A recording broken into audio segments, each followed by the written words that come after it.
Tallinnas otse Viru tänaval liikus täna ringi vanem meesterahvas, kes pidevalt ümber kukkus.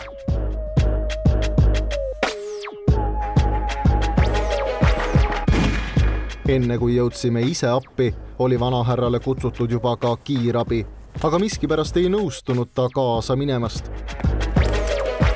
Uskumatu, aga ka tänases Eestis leidub inimesi, kes lihtsalt hädasolijast mööda kõnnivad ja ka vana inimese maha lebama jätavad.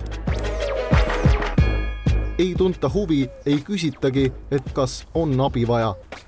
Vanamehe käitumist jälgides tundus, et ta ei ole purjus ega haige, vaid viskab ennast lihtsalt inimeste jalge ette maha.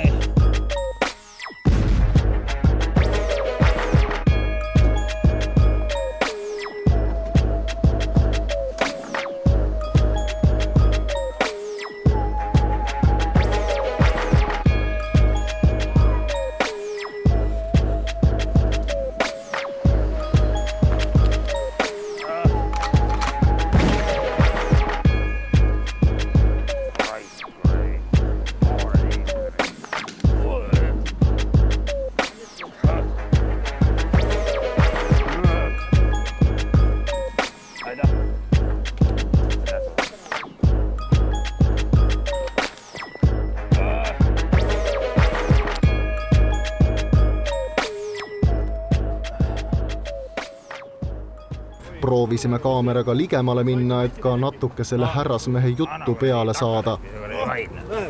Anna takkar. Lähme siia seina äärde, vaatame teile päris raske seista. Mis sa tüdruk, niisama vaid seal, tule aita ka vana meestele. Noh, aga sa tahad jälle kukkuda? Miks sa kukud inimesi kogu aeg? Ma kukun, kuradi, mis ma tegema pean, mul kuradi, mis ma kukun, mis sa ise vahid.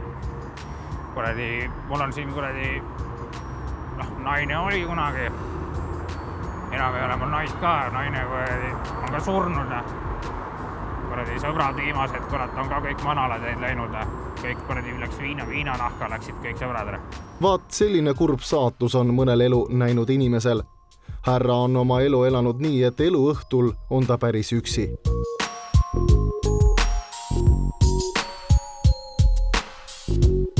Ei ole tal sugulasi, ei lapsi. Ainuke viis mingilgi moel inimestega rääkida, tunda nende osavõtlikkust on härra jaoks see, kui ta ennast tänavale maha pikali viskab.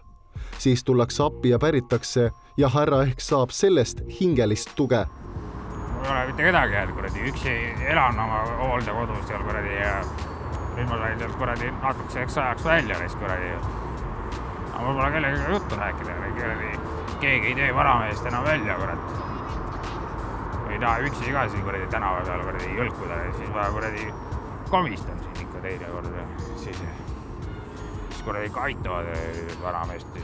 Ei ole meie kohtumõistjad, kas selline käitumine on õige või vale, kuid igas inimeses peaks olema nii palju inimlikkust, et maas lamajale siiski appi minna.